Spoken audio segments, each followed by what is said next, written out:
What if I tell you that having everything can sometimes mean having nothing at all? That a man who owns the world can still feel empty inside?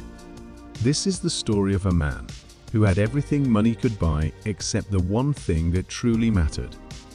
In the heart of the city, where the buildings touch the sky and the streets never sleep, lived Alexander Whitmore, a billionaire, a tycoon, a man who had conquered the world of business.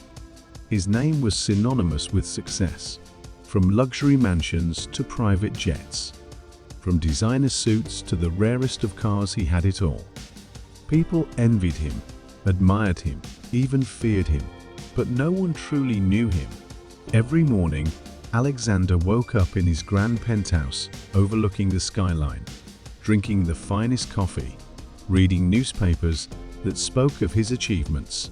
Yet every night, he lay awake, staring at the ceiling, feeling something was missing. One evening, after closing another million-dollar deal, Alexander decided to take a different route home. His driver hesitated, but Alexander insisted.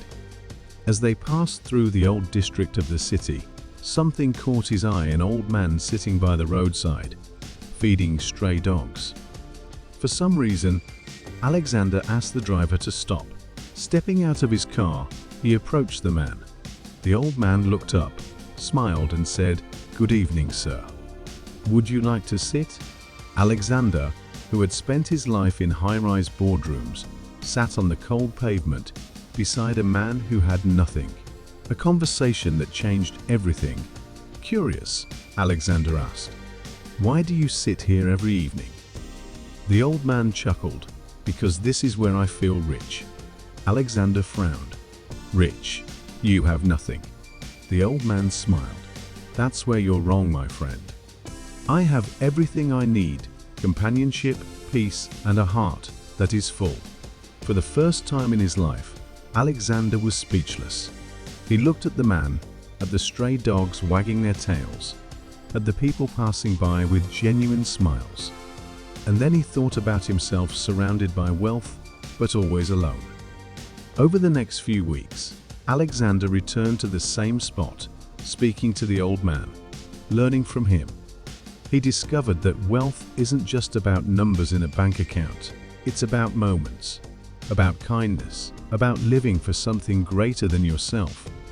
One day, he asked, "What is the secret to true wealth?"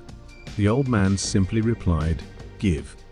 That night, Alexander went home and stared at his reflection. The expensive suit, the gold watch, the penthouse, all of it felt hollow.